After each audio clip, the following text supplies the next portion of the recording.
Саламатсыздарбы, урматтуу кыргыз журтум. Адаттагыдай эле ушу кыргыздын улуулугун таанытуу же ушу кут берүүсү ошо кудуреттүү улуу табылга.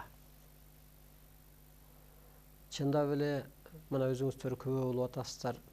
Дүйнөдөгү адамзаттын пикир келишпестиги, улуттар аралык керек болсо үй бүлөлүк пикир келишпестиктер, аты жөнү аныкталбаган оор суркоолор, адамзаттын жырткыч мүнөзгө өтүшү, мунун баары ошо Теңирдин, Кудайдын ылгоо өткөөл мезгилинин ачык белгилери болуп саналат. Кудайдын буйругу жок кумурсканын буту сынбайт, куурайдын башы сынбайт демекчи. Ар бир доордун өзүнүн улуу илими болот. Себеби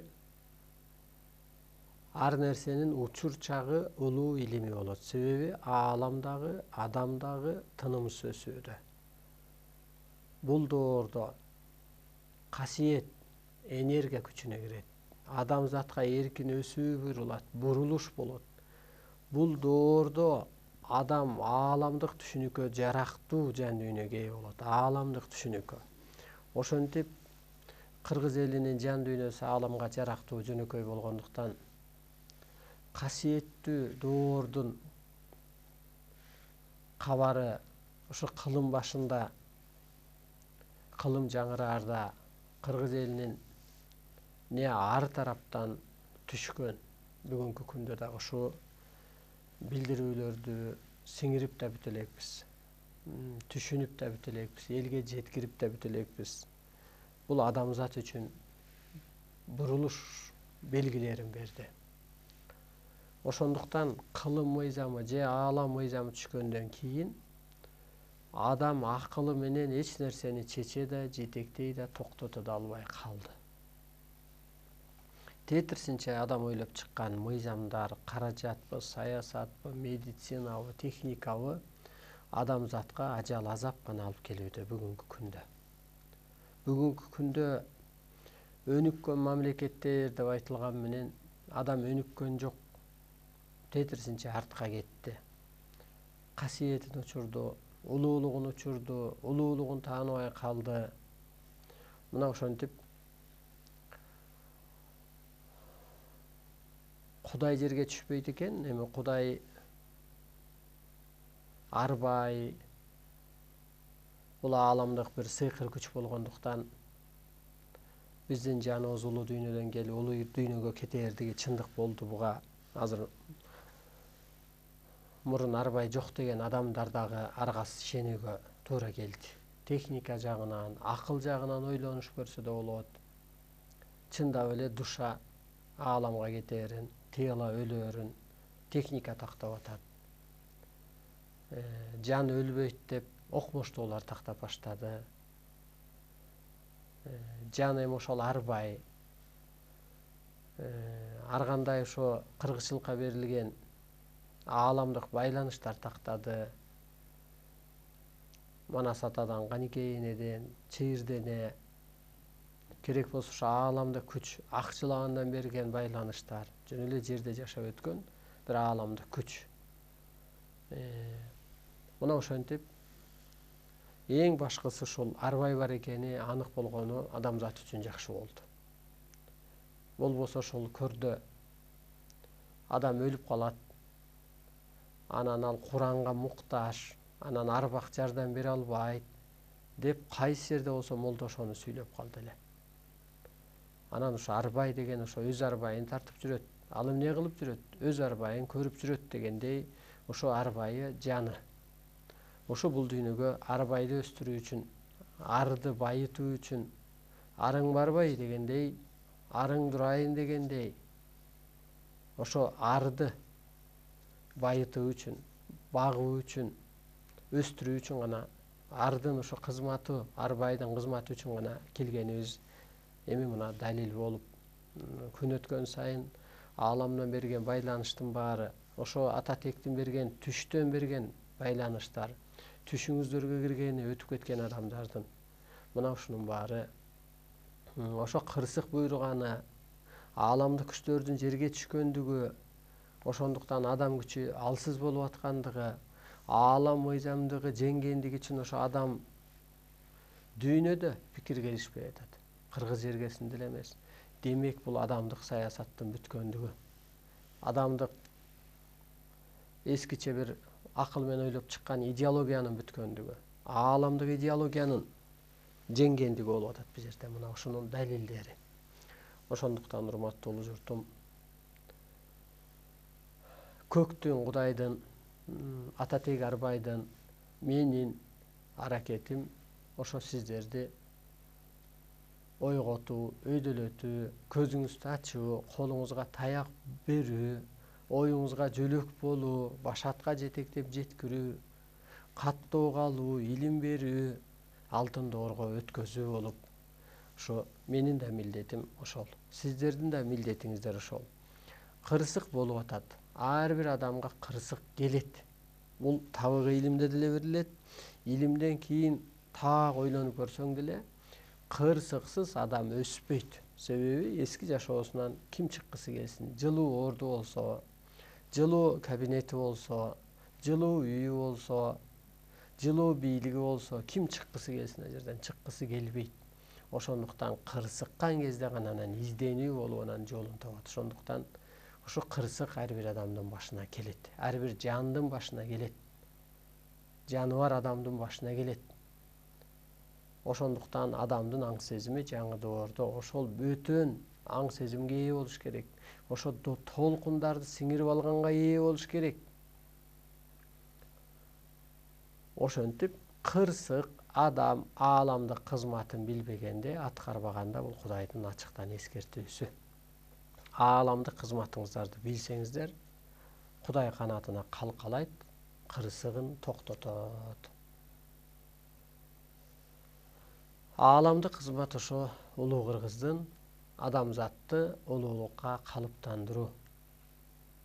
Окуу түрүндө, элчилик, энергия түрүндө, боштондук түрүндө ошо 6 кырынан берилет. Карама каршылык түрүндө болуп. Инопланетан катары деп берилет. Ошо аалам күч катары. Ошондуктан урматтуу улуу журтум, азыркы көктүн, Кудайдын, Арбайдын каалоосу ошо адамды улуулукка өтүү. Ошо ааламдык сабап абагында өзүңүздөрдү бошотуп, бош кармап, ошо тегерегибизде көп энергия бар. Боштондук энергиясы менин турпатымды бийлесин деп, дене башыңыздарды аябай бошотуп, жаныңыз улуу дүйнөдөн келген, мен улуу энергиянын ээсимин деп, мен улуумун деп, мен жаратуучумун деп, мен түбөлүктүүмүн деп, кайра ошо мантра айтып, оюңуз бузулуп кеткенде жашоодо пендече ой сиздин өзүңүздүн энергияңызды, кереметиңизди жеп коет. Ошондуктан оюңузду оңдоңуз. Ой оңолуш үчүн ошо менин оюм ордунда, менин оюмда чоң кереметтер иштейт. Менде оору жок деп, менде оомат бар деп, менде кырсык жок, мен кызматымды тапсам эле кырсыгым жок деп, ошентип денеңиздерди өтө бош кармаңыздар. Муну улуу рахат деп аталат. Оору эмнеден пайда болот? Карылык эмнеден пайда болот? Карылык, оору бул кысылуудан, кыжаалатчылыктан, паст түшүнүктөн, өзүн тааныбастыктан, аалам сырын билбегендиктен ушундан пайда болот. Ошондуктан өлүмдү жокко санап, карылыкты жокко санап, ошо өлүм сырын таап, өлбөстүккө пайдыбал төптөгүлө деп берилет ааламдан. Ошондо өлбөстүккө пайдыбал төптөгөнгө аракет кылып, өзүңүздөрдү өтө бош кармап отуруңуздар. Ошо эң биринчи эмне кылуу керек дегенде, энергия топтош керек. Тынымсыз изилденип ар бир адам. Ошо энергия топтогон убакта, мына мен энергия топтогон адам катары, эми асмандан күтүү эчтеке жок. Ар бир адамдын тагдыры өз колуна тапшырылды. Ошо өзүңдү таанып кызмат кылып кетсең, Өзүңдү таанып улуу түшүнүккө өтүп кетсең, оору деле жок, өлүм деле жок. Бүгүнкү күнгө чейинки жасаган күнөөңүздөр кечирилет. Себеби күнөө жасаган адам жаман эмес, жан дүйнөсү жарды деп эсептелет. Эгер акка жыгылса, ошо ааламдык түшүнүккө өтсө, аалам күчтөрү акта. Ошо түшүнүккө өтсө, акка жыгылса, өзүн тааныса, фарз милдетин аткарса, кайра жаралганга барабар болот. Кайра жаралган периште, наристенин да күнөөсү жок да. Күнөөсү кечирилет деп берилет ааламдыктан. Ошондуктан учурдагы аракетиңер үчүн башаттагы күнөөңөр кечирилет. Учурдагы аракетиңер үчүн бактуу өлөткө жетесиңер. Ошондуктан ушул утурумдук рахат, утурумдук маданият, утурумдук көз караш, утурумдук сөз, ушунун баары турпатты ууландырып келген. Ошондон оору, ошондон карылык, ошондон пас түшүнүк, ошондон кыжаалатчылык пайда болгон. Ушул денеңиздерди бошотуп, өтө боштондукту пир тутуп жүрсөңүздөр, денеңиздер нурданат. Нурданган ошо агарат, энергияга толот, кубулат. Бул менин башыман өтүп аткан нерсе. Ошо кезде энергия топтолот. Кадимкидей ушу буту колуңуздар чымырайт. Биз эфирден кийин сурайбыз, ушу энергия өттүбү деп, чалгандын баарына эле өттү, сезип атабыз дейт.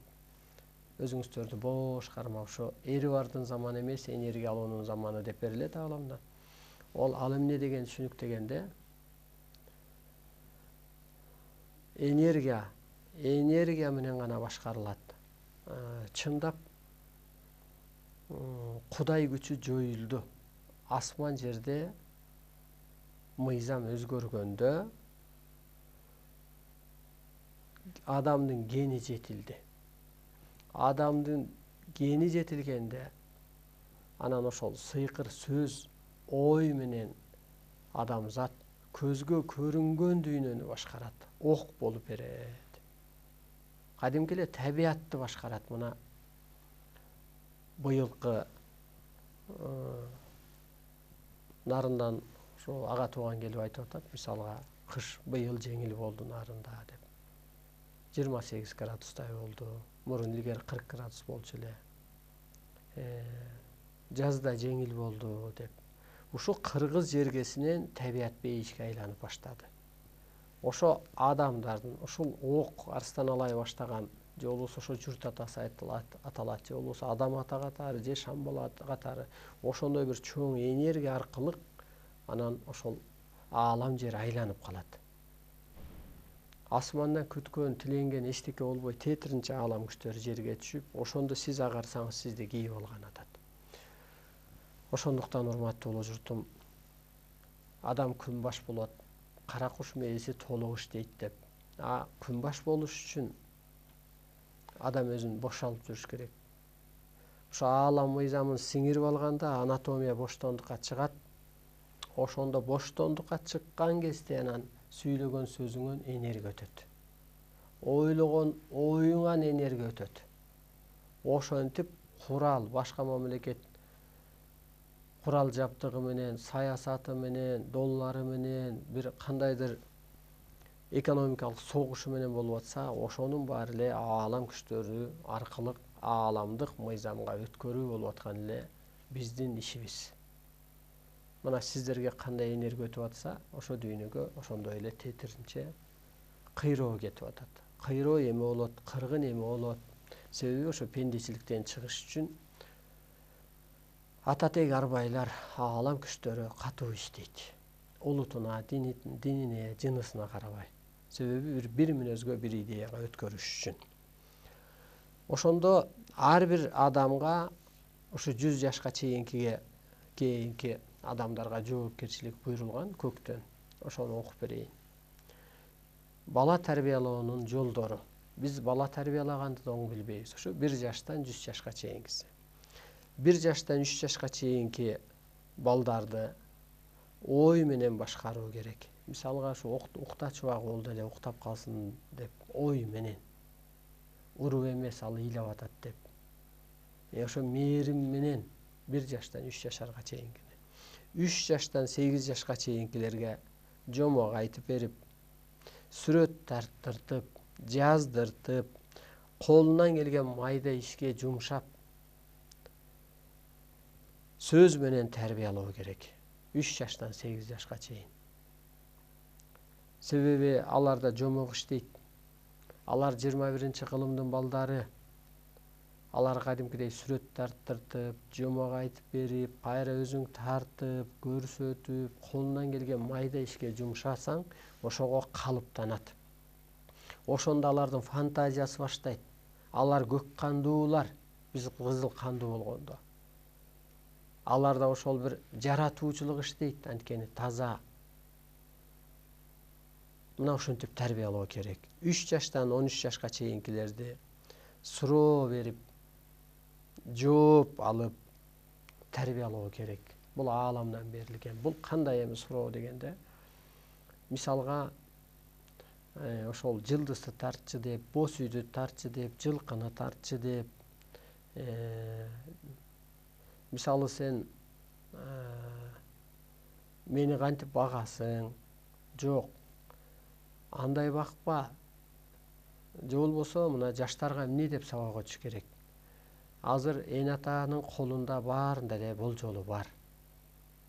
Ошо балага сабак өтүш керек. Турмуш жолуна аттанып калсаң, сен эрди катын болуп жашаба, сен эгиз болуп жаша. Сен сыпаттуу кыз, келинчек тапсаң, калганын ата-энең таап берет. Тойду жөнү эле өткөргөнгө шарты бар. Бир 4 сотук участок алып бергенге шарты бар көп эле эн атанын. Эң башкысы ошол сени толуктаганга сыпаттуу жар тап деп. Же болбосо ошо жаштарга ошо 13 жаштан баштап эле ошо мээсине куюп,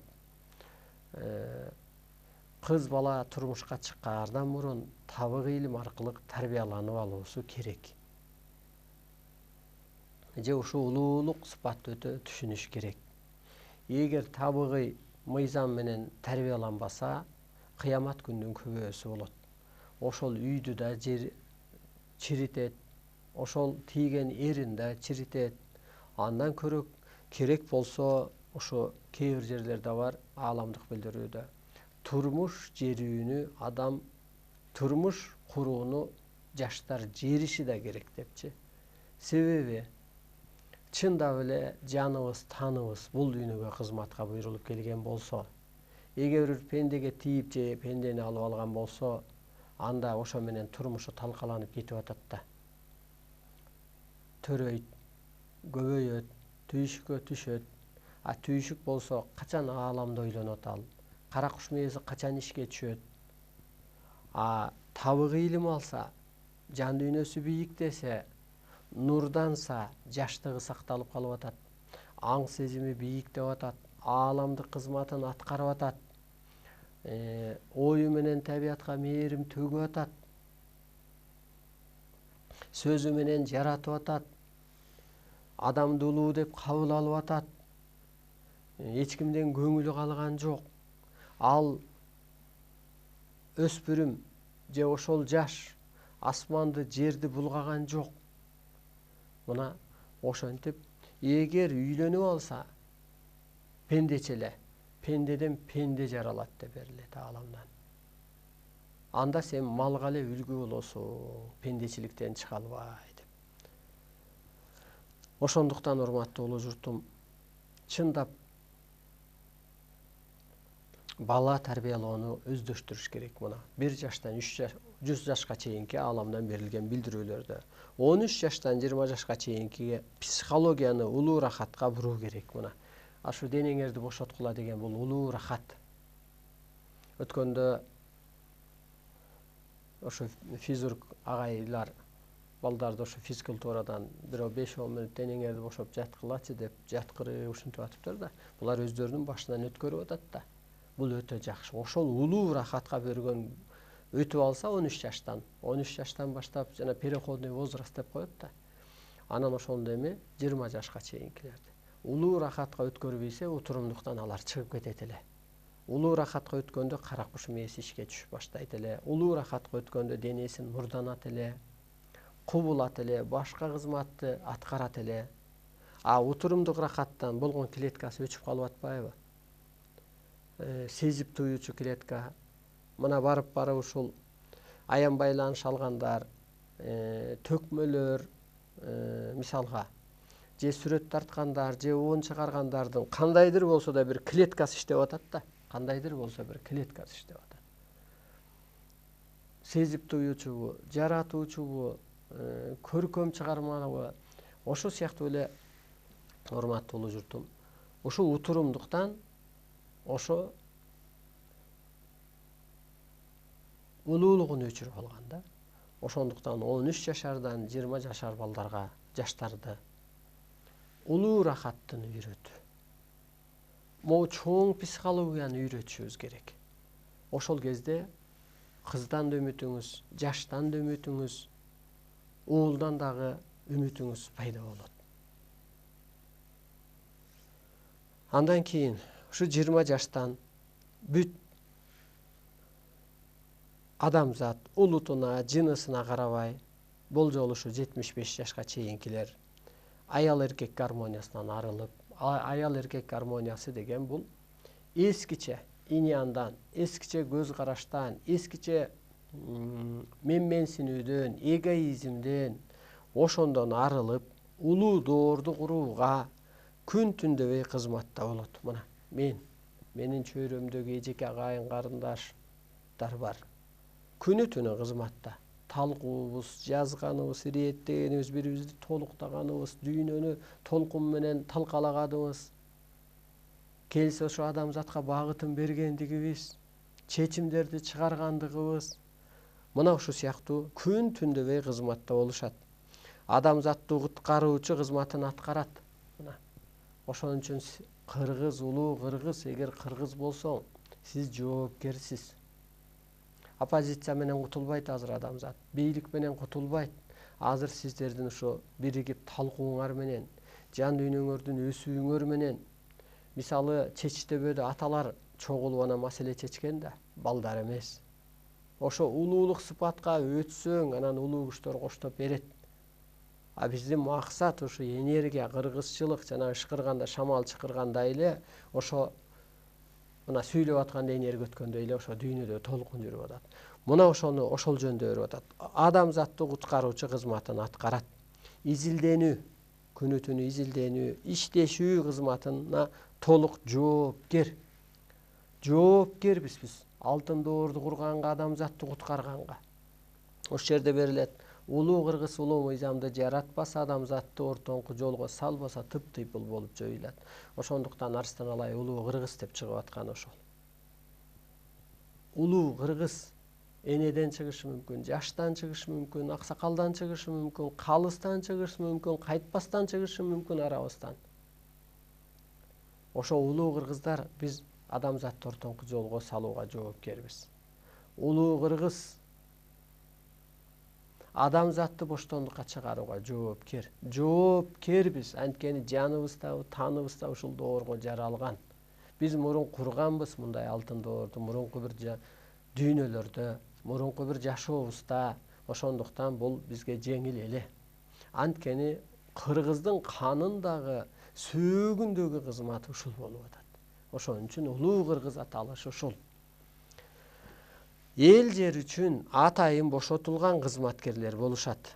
Аны аткарбаса жашоодо чоң куйроого учурайт. Мына мен бошотулгам. Аркамда каражатым бар, духум бар, көктөн буйрулгам. Мен кызматымды таптым. Мен ушу менен рахат алам. Мен ушуну менен элди куткарып атам. Абага, дүйнөгө программа салып атам.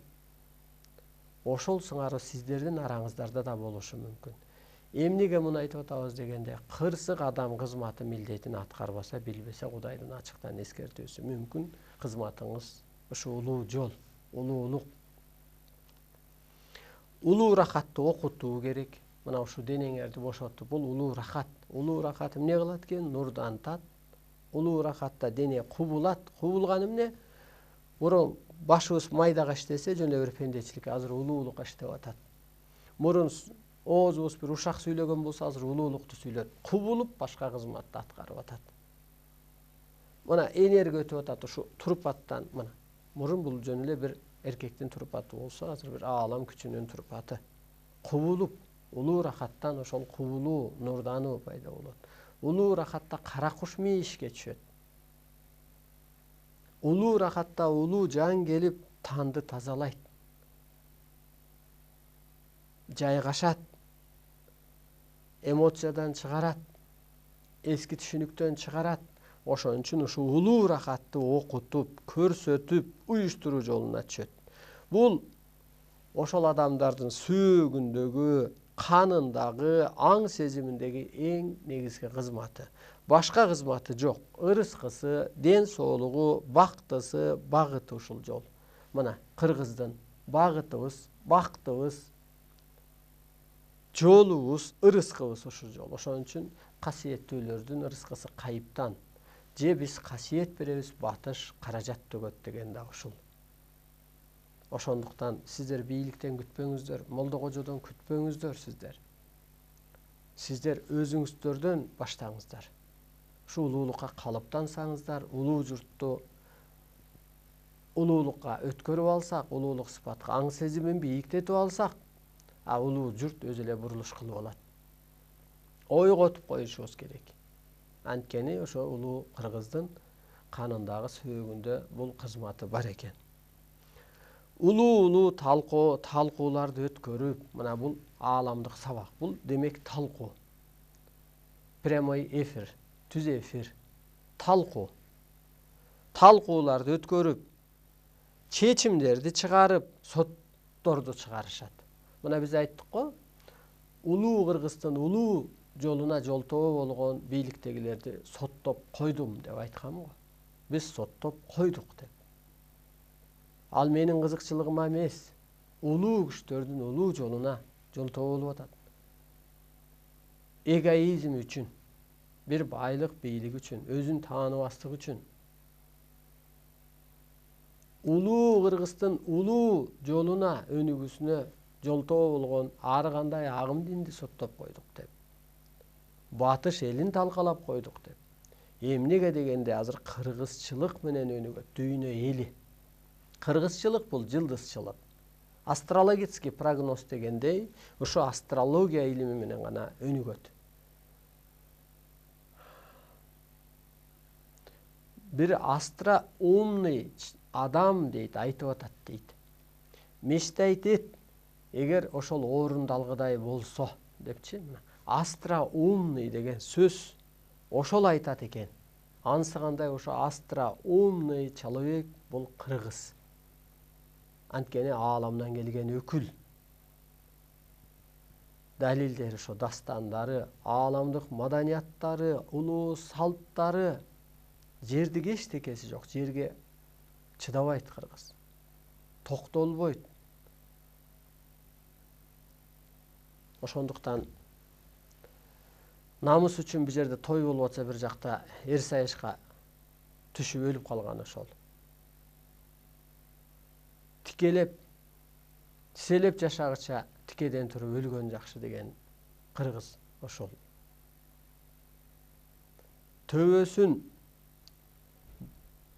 эч кимге көргөзүп, жерге чекесин тийгизбеген кыргыз ушул. Себеби төбөсүндө күн болсо, ал кантип башын чекесин бирөөгө тийгизет, тисе кимге тиселейт. Ошондуктан ошо астроумный адам айтыптыр деп атпайбы. Мечтайт, эгер ошо орундалса, орундалбаса, анда эмнеге мечтайт этесиң деп. Анысы кандай бул кыргыз болушун сүйлөгөн.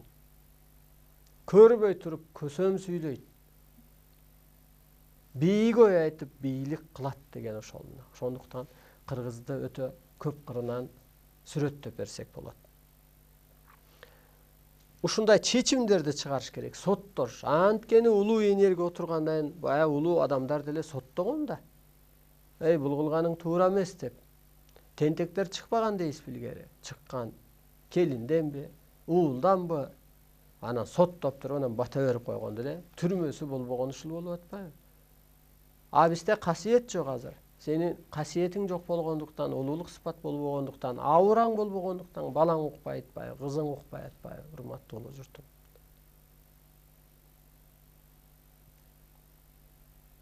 Мына башындагылар жаман сөз орунда айтып атса, жаман улуу кыргыз жаман сөздү оозанбайт. Жакшы атты угузу узатат, антпесе куту качат дегендей жаман сөз оозанып атса, каяктан анда кут бар? Анда каяктан энергия бар? Ошондуктан журтубуз оңолбой аткан ушул болуп атат да.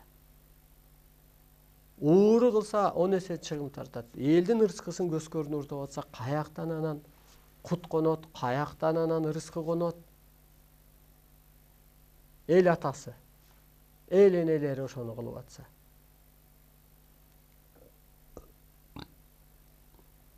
Улуу кыргыз ушак айтса умай эненин каарына калат. Ушак ушундай жүрүп атса, анан оорубай эмне болду умай эне? Мына ошентип урматтуу улуу журтум. Ушу азыр карапайым элге таянып, ошо карапайым элге касиет түшүп атат да. Ал бийликке, депутатка түшкөн жок да. Ошо карапайым элди Кудай арбай сактап атпайбы? Бийликке жибербей, пендечиликке түшүрбөйбөй. Эгер ушу ишиң жүрбөй атса, каражатың болбой атса, бир кырынан сүйүнсөң да болот. Себеби адам касиеттүү каражат үчүн жер алып келбейт бул жерге. Касиеттүү бир чоң иш үчүн жер алып келет, чоң кызмат үчүн жер алып келет. А сиз касиетке, каражатка карап алсаңыз, касиетиңиз качып кетет. Мына ошентип урматтуу улуу журтум, эл арасынан карапайымдан элдер суурулуп чыгат. Кесиби көп, кемчилиги жок кыргыздар чыгат деп берилет ааламдан. Ошондуктан кыргыздын кесиби көп. Кыргызды башка улуттай башкаруу мүмкүн эмес. Себеби көктөн буйрулган укугу көп. Энергиясы менен дүйнөнү талкалап атса, энергиясы менен элди арлап коюп атса, элдин духун көтөрүп коюп атса, анан аны кантип башкарат? Кара күч менен эмне кантип башкарылат кыргыз? Кыргыз башкарылбайт. Кыргызга жөн эле жетекчи болуш керек, улуу жолду көрсөтүп эле. А кыргыз дүркүрөп өсүп кетет, жөн аткан октой өсөт. Дүйнөнү тегеретип эт кыргыз. Ооруп келген эжелерге түшүнүк берип койсоң 3-4 сабактайын дүйнөнү тегеретип келет. Кышты жазга айлантып, табиатты бейишке айлантып, аял эркекти ийгиске айлантып, боеп, жомоктоштуруп келет. Мына ушу менен гана өтөт кыргыз. Идеологиясы ушул, ой жоорусу ушул.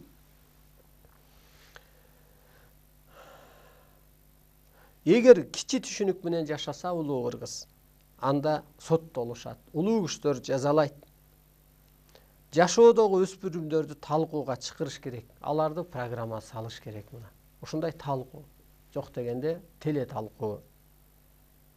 Өлүмдүн сырларын жандырып, өзүн таанып, өлүм эмнеден пайда болуптур? Ошону таанып, өлбөстүккө пайдабал түртөп, өзүн таанып, менин жаным улуу дүйнөдөн келиптир. Мен улуу, күчтөрдөй эле кереметим бар экен да. Эгер иштете алсам, мына энергия өтүп атат, эстеп атат, буту колу чымырап атат. Улуу күчтүн кызматын ва Алладан күткөндү арыстын ала иштеп коюп атпайбы? Алланын кереметин иштетип атпайбы? Бул жерде так берилип атпайбы? Био нур энергияны Алла буйруган адамга берген деп, ал кут катары түшкөн деп. Ал реанимация деп айтса да болот деп. Анысы кандай мына өзүн тааныган ошол. Өздөрүн жаратышып, карылыкты жоюш керек. Өлүм деп ойлоп калсаң, сен өлүмгө жакындай бересиң. Каргандары карый берсин. Эмнеге мен карышым керек? Менин канча жыл астымда ишим бар. Мен дүйнөнү куруп, элчилигимди кылып, тегеретип, бир мүнөзгө бир идея өткүчө. Демек, менин телом дагы, аң сезимим дагы Кудайга, көк асман ээлерине керек да. Ошентип кайраттанып жашаш керек. Сен бул дүйнөгө эми эле сен кызматыңа эми буйрулуп атасың да. Бак пайгамбарды эле 40 жашка чейин кайсы бир пайгамбарды карасаң, баары эле ар кандай өткөлдөн өтүп келип, андан кийин анан аянбай айланыш берилип, акыл сезими толгон кезде, бир кандай жолду баскан кезде анан берилип атпайбы? Ошол сыңары сиздер деле эми күлүңүз ачылып атат, эми бейишке өтүп атасыз, эми өзүңдү таанып атпайсызбы 21-кылымда? Зор ишенимди пайда кылып күч топтошот. Өлүмдү, карылыкты жоюу жолдорун таап чечим чыгарышат. Эгер аны кабылдабай эле бош эски жолдо жүрсө, азапка түшөт, жазаланышат, өтө оор акыбалда болушат. 75 жаштан 90 жашка чейинкилер оюн токтотуп мантра айтыш керек. Ошо мен улуумун деп, менин сыпатым жаратуучу периште, улукман периште деп караңыз, оюңузду токтотуп туруп мантра айтыш керек. Мантра менен о дүйнөгө даярдануу түшүнүгүн жоюп, жаңы жашоону кабылдаш керек. Башка тагдыр, башка түшүнүк өздөрүн уютушат. Тиричилигин нөлдөн баштап жооптаң сезимге өтүшөт. Инопланетандардын кароосунда болушат. Азыр могу мусулмандар өлүмгө даярданели дей берет да, күлкүң келет. Ай, өлүмгө даярданба сен. Тетирсинче өлүм эмнеден пайда болгон? Ошо өлбөстүккө аракет кыл. Өлбөстүккө өт, өлүмдү коюп тур эми. Жарым күндө эле көөп салып, анда тирүүлөй эле көөп салсаң огош бетер соо иш болот беле. Тетирсинче өлүм эмнеден пайда болду? Ошо рамкадан пайда болду. Ошо эски түшүнүктөн, кыжаалатчылыктан, ошо ак карага бөлгөндөн, жаман жакшыга, улутка, динге бөлгөндөн пайда болду. Ошо 5 убакыт намазга такап салгандан пайда болду. Кыжаалат болуп калды, кысылып калды, боштондукка чыкпады. Чектеп алды өзүн. Тетирсинче өлүмдөн кач. Өлүм неден пайда болуп, ошону тап дагы кыжаалатчылыктан пайда болуптур го. Бирөөнү бөлгөндөн, ой, аделе Кудайдын баласы. Аделе Кудайдын мээриминен бөлүнгөн. Бирөөнү ал көңүлүн оорутсаң, Кудайдын көңүлүн оорутканың.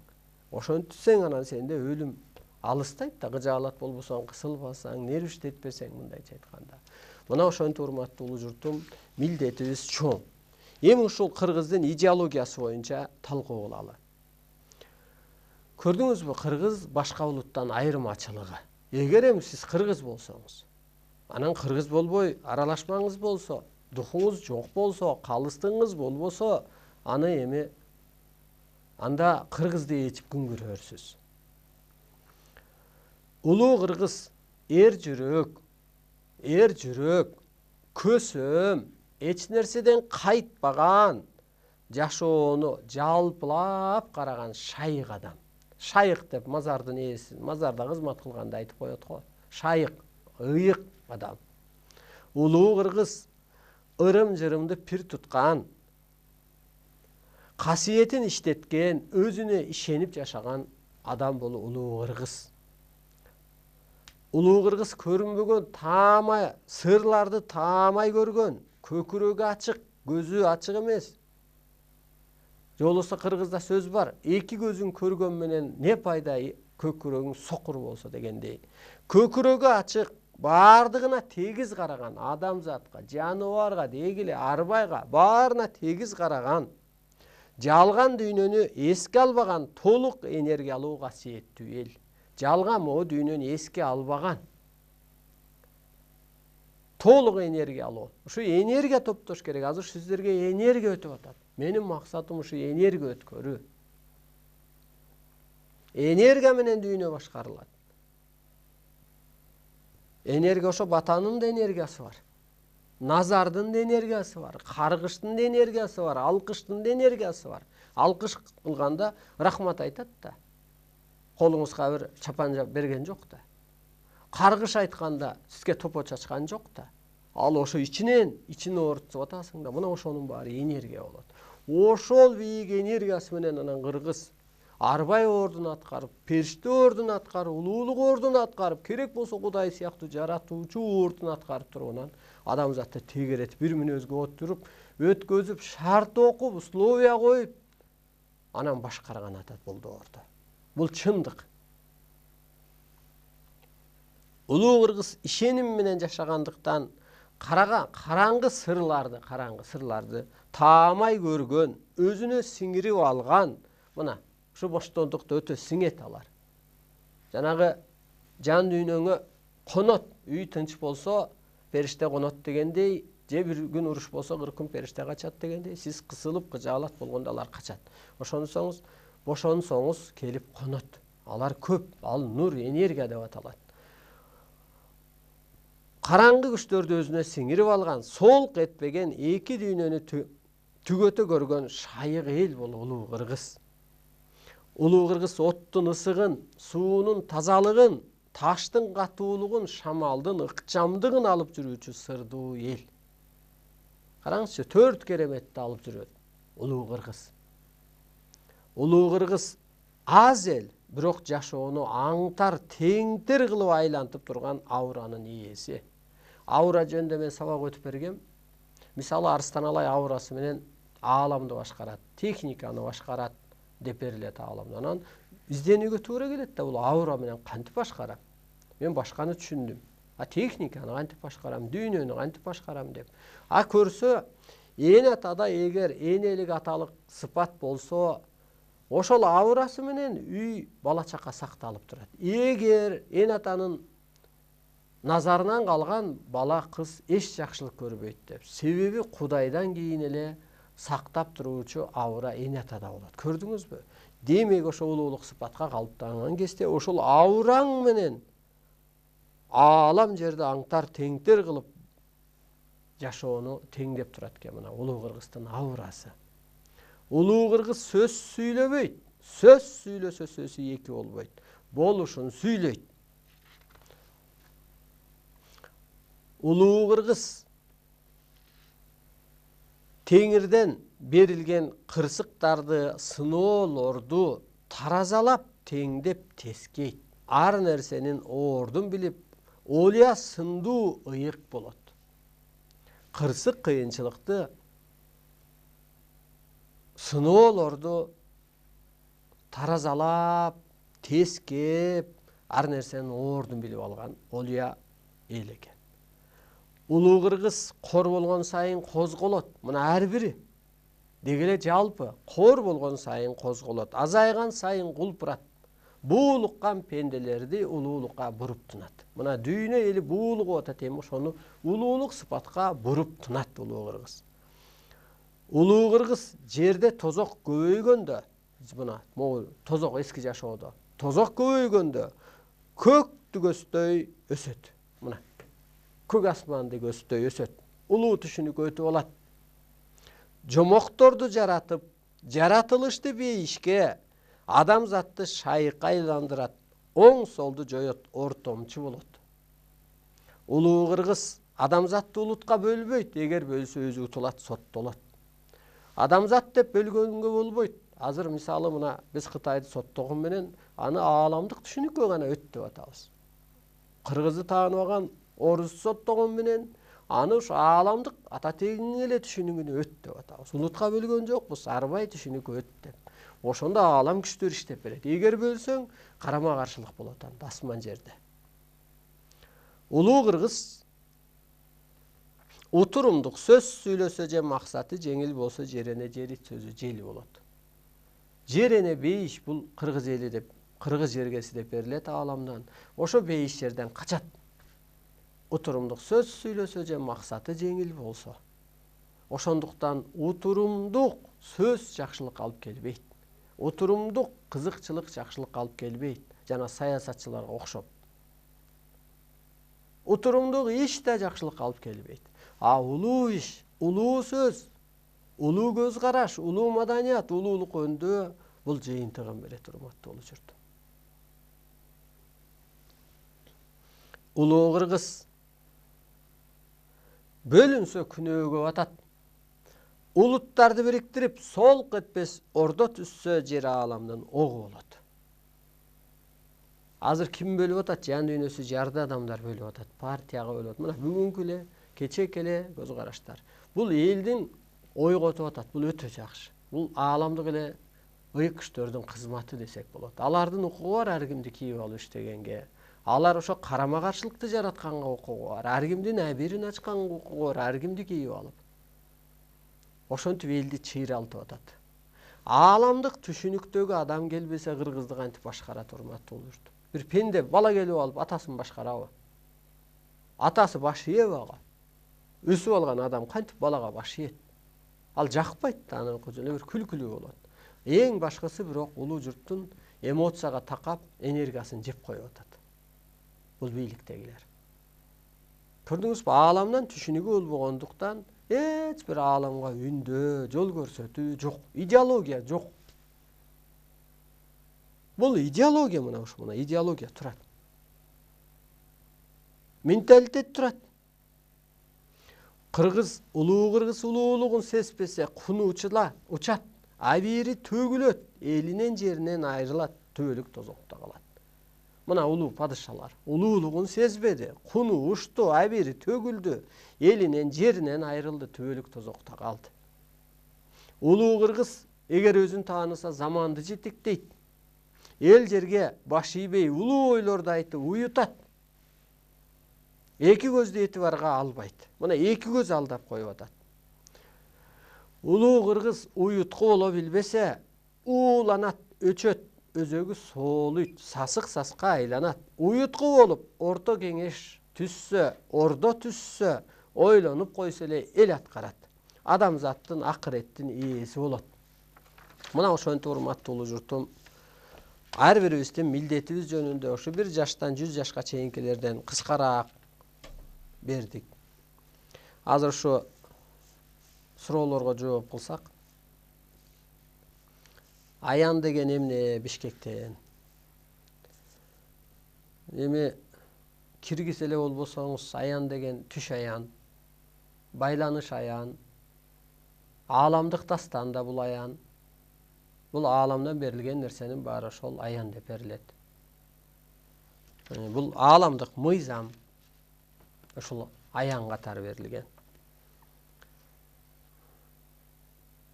Андан кийин айылыңызга мечит салып жаттыңыз эле, эми бул жолго түштүңүз, мечит эмне болот? Ушу мечит Кошой айылында салынган бул жол деп айтпайбыз, бул эми улуулук. Мечитти чаңган жокпуз, мечиттен канчаны салдык. Маселе жок. Ушу Кошой айылындагы мечитти мен ойлоп атам, Кошой ордосу деп ордого ошо кыргызчылыкты сүйлөнө турган жайга айлантат экенмин деп. Ааламдан да берилет, ушу салынган мечиттин баары кийин улуулукту өстүрүүчү эле ошол ордого айланат деп. Ада бир чоң кызматы. Ошондуктан бул өтө бир чоң жаңылык болот. Буйруса быйыл киргизем го, ордо кылам, кыргыз ордосу, Кошой ордосу кылам. Кошой бабабыз эми Манас бабамдын бир чоң кеңешчиси, бабасы, агасы, кеңешчиси, бир ооматы болгон да. Ошол жөн эмес экен деп ушундай баш аяк ушундай жыйынтык чыкты. Манасты намаз окуган деп айтат, бирок мен бул түшүнүккө кошулбайм. Сиздин көз карашыңыз кандай бул жөнүндө? Манас атам намаз окуган эмес, сүкүттө отурганы чындык. Эми сүкүт дегени ал көктөн буйрулуп келген адам болгондуктан оюн топтогон, келечегин көргөн деп айтсак болот. Анан Манас бабам жаралган убакта пайгамбарыбыздын жытыдагы кыргыз жергесине келе элек болчу деп түшүнсөңүздөр болот. Анан кийин ар адам түшүнүгүнө жараша түш көрөт дегендей, кийин ушул намаз, дин, пайгамбар жөнүндөгү түшүнүктөгү адамдар, мисалы Саякбай ата, бир кыры Бүймайрам апалар, ошо ак жолдо жүргөн адамдар ошо кээ бир жерине анча-мынча ошол намаз деген сөздөрдү кошуп кеткен. Себеби ошо өзүнүн түшүнүгүнөн эле жараша берип койгон. Буга далил мен Бүймайрам апанын жанында жүргөн Жумайдинден сурайм. Биринчи китебиңерде силер Манас атаны намаз окуз деп коюпсуңар, кийин кайра алыпсыңар десем, ооба. Баягы сүкүттө отуруп, же болбосо тунуптур Манас ата дегенди баягы өзүбүздүн түшүнүгүндө намаз экен деп жазып койгонбуз. Анан кийин оңдогонбуз депчи. Тунат, мына мен да тунам. Ошондуктан анан энергияга калып тунам. Намаз эмне? Ал 5 убак эле бир Кудайды эстөө. Бул тунуу өзү. Тунуу деп берилет да. Баягы суу, чаң суунап келип тундуруп койсоң дагы бөлүнүп калат го. Анысы кандай бул тунуу адамды өтө агартат, нурдантат. Акыл сезимди аябай катуу иштетет. Кара куш менен иштетет. Мечитке барсам бир молдо элге дават айтып жатат. Кудай деп ыйлап жиберди. Аябай катуу ыйлады. Кудай жөнүндө айтып ыйлаган туурабы же туура эмеспи? Негизи адам ыйлабаш керек. Ый өзү жакшылык алып келбейт. Ошо жоготуу, атасы өлдүбү, энеси өлдүбү, жакын өлдүбү. Ошондо эгер эскерип ыйласа кырсык алып келет, Кейсең, могу жашоодо өзүң кейсең деле кырсык алып келет. Ошондуктан ый өзү жок нерсе. Ыр деген дүйнө бар. Ааламда да музыка дүйнө деп берилет. Музыка дүйнө, ыргак дүйнө деп, ыр дүйнө деп. Ошон үчүн жанагы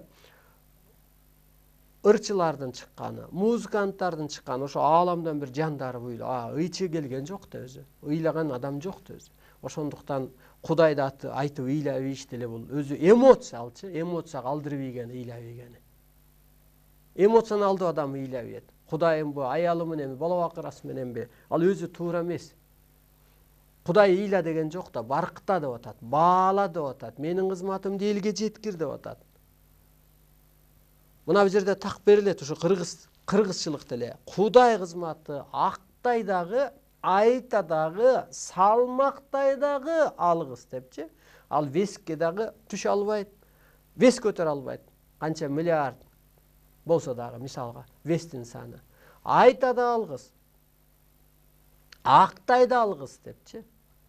Ал эми адам алсыз. Кудай кызматын актаганга эч качан жетишпейт. Тетирисинче өзүнүн касиетине туура келбеген жолго түшүп кетет дагы, өмүр бою кырсыктайт деп. Ошондуктан туура эмес бул. Ал ошо эмоциядан ыйлабайт. Ал ким динге барат дегенде кысылган адамдар барат, урматтуу улуу журтум.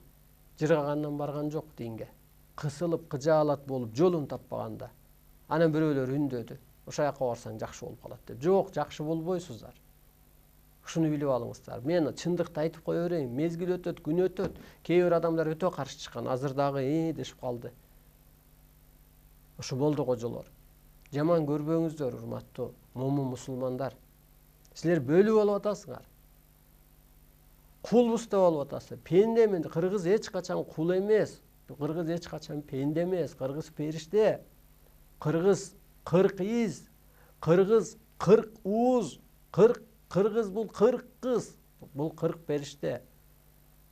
Ошон үчүн эне сыпаттагы бул кыргыздын намысы, шаманчылыгы, жаратуучулугу, обоне умайенечилиги, жер энеге тегиз карагандыгы бул ошон үчүн эне сыпаттагы, периште сыпаттагы кыргыз кул эмес. Ушуну билип алыңыздар.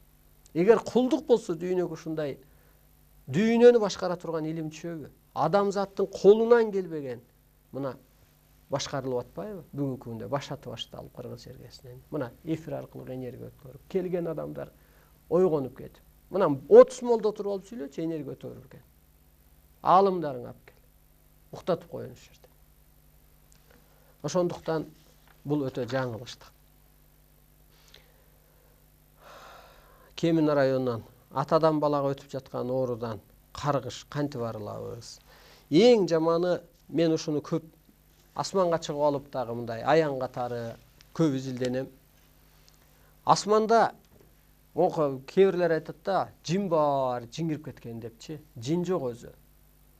Ошо жини келип кеткенде эле жини келип кеткенде, кара жинимди коскодуң дегендей эле ошол жини келип кетет. Акылынан жин келип кетет дегендей эле. Ошол сымары эң могу отко күйөт, анан кыяматка айттан өтөт, анан көр азабынан сакта дегенде бул жок. Бул жаманы сен жакшы жүрбөсөң, балаңа ошо каргыш өтүп кетет. Ошо балаңан чыгып калат. Эң сенин жаныңан, каныңан, таныңан жаралган. Ошондуктан сен шайың кеткенде, алың кеткенде, эчтеке колуңан келбей калганда балаңдын кырсыгышын көрбөш үчүн сен ак жаша, ак сынып жаша, так сынып жаша, сак сынып жаша. Кетирген күнөөңдү кечирип жаша, жууп жаша. Муну кантип кетирсе болот? Муну бурулуш кылыш керек, ошол баласыбы, өзүбү. Бурулуш кылса күнөөсү кечирилет. Оору өзү жок, урматтуу улуу журтум. Азыр ким кырсыгып атса, кыйналып атса, ооруп атса, ал өзүн тааныбагандыктан, кызмат парыз милдетин билбегендиктен, жаны ааламдан келээрин, бул дүйнөгө бир кызматка келээрин билбегендиктен эле, өзүн тааныбагандыктан эле ошол оору кырсык болуп атат. Ошондуктан куткаруучу деп жана айтылып атпайбы, кыргыз дүйнөнү куткарыш керек деп. Бул Арыстан Алайга эмес, бул Кыргызга берилген. Ошондуктан дүйнө элинин жаны Кыргыз элинде деп берилет ааламдан. Кыргыз элине дүйнө эли жүгүнүп келет. Эмнеге дегенде бул жерде энергия бар. Информация бар. Жана каба ташка жылынып баргандай, жүгүнүп баргандай, сыйынып баргандай. Ушуну билип алыңыздар. Себеби кайсы жерге илим түшсө ошол жерге энергиясы куту түшөт, нуру түшөт. Эң башкысы муну карапайым эл сиңирип алды. Кудай өзү карапайым кечиримдүү деп берилет ааламда. Ошо карапайым кечиримдүүлүгө касиет берилет, илим берилет деп. Ошондуктан кечирип салсаң, сен касиеттүү болосуң. Кудай кечиримдүүлүгү менен касиеттүү. Демек адам да ошо өтө кечиримдүү болсо, анан касиет жайгашат. Бул карапайым элде бар. Ошондуктан карапайым эл бул касиетти сиңирип алды десек болот. Утуп алды десек болот. Мен кубанам. Аябай кубанам бүгүнкү күндө жашоом, утушум, бактым. Аябай кубанам. Эмнеге дегенде, ушу дүйнө эле кырсыгып кыйнап кетерде ачкычты ошо көктөн буйрулуп Кыргызга бергенине кубанам. Кыргыздын эми дүйнөгө аты чыгарына кубанам. Кыргыздын дагы ошо көктөн буйрулган адам ата обойно баштаган Манас арбайларынын жерге түшүп ар кимди кийип алганына кубанам. Ошол иштеп атканына кубанам. Ал кезде бир кара күч кылыч найза менен кырып багындырган болсо, ошо аалам күчтөрү аркылуу жөн эле азыр багындырып айлантып атканына кубанам. Ошондуктан бакыт бул керек болсо ар бир секундуң менен рахаттанып жаша. Жана антибынан мечитке барып ыйлап ийбей. Мына ар бир секунд жашооң рахат. Рахаттанып жаша. Ыйдан алыс бол, чырдан алыс бол, сыйда бол. Бакыт бул жерпай жашоо менен рахаттануу эмес, аалам сырын ачуу, Кудайдын купулуна толуу бул бакыт. Эки дүйнөнүн ээси болуу бул бакыт. Мына Кыргыз эки дүйнөнүн ээси болуп алды. О дүйнөнү сиңирип алды, мына элди энергия менен башкарып атат, энергия менен айыктырып атат, эки дүйнөнү тегеретип атат. Мына Кыргыз бактылуу. Ошондуктан Кыргыз кул эмес, Кыргыз бул ааламдык бир күч. Кыргыз улут эмес, бул ааламдык бир күч. Ошондуктан өзүңдү таан, урматтуу улуу журтум. Ошондуктан Кыргыз жоюлуп кетпейт, жок болуп кетпейт, көбөйүп кетпейт, цивилизация болуп бир өсүп кетпейт. Ошондой баягы уютку катары сакталып турган. Эми ошо Кыргызга кут түшүп, жүк жүктөлүп, милдеттендирилип, мына дүйнөнү тегеретип тийгиздеп атат. Тема көп, урматтуу улуу журтум. Бул темалар учурчак менен жашагандыктан канча убакытка, канча жылга созулаарын билбейбиз. Мүмкүн сыртка чыгырып кетсе, бул адамзат үчүн болгондуктан бирөө баалабаса, бирөөгө биз кете беребиз, себеби бул адамзат үчүн буйрулган иш. Мүмкүн көчүрмөлөрүбүз сабак өтөр, мүмкүн бул эфир токтоп калар, учурчак менен гана чечилет бул нерсе. Элчилик кылып коюу ошо ааламда мага берилген биринчи милдетиң элчилик деп. Экинчи ошо от асман жердин, ок, анан сот, анан жомок деп. Ансагандай мен ошо элчилик кызматымды аткарып атам. Алган илимиңиздер сиңимдүү болсун. Алган энергияңар, жайгашкан энергияңар бир иштеп берсин. Көкүрөгүңүздөрдө чындап эле айткан ошол туура бул внимание будет. Көкүрөгүңүздөрдө кыш жоюлсун, кырс мүнөзүңөр жоюлсун. Ошо көкүрөгүңүздөрдө жаз жаркын элес байырлап, ошо табиятка, ааламга, адамзатка, дүйнөгө чагылышсын. Бул эфирлер YouTube'га жүктөлүп атат. Facebook'ta барбыз, анан WhatsApp'ta 706 988 188. 1-4 күнү кечки саат 7-де түз эфирде жолукканча сак саламатта туруңуздар.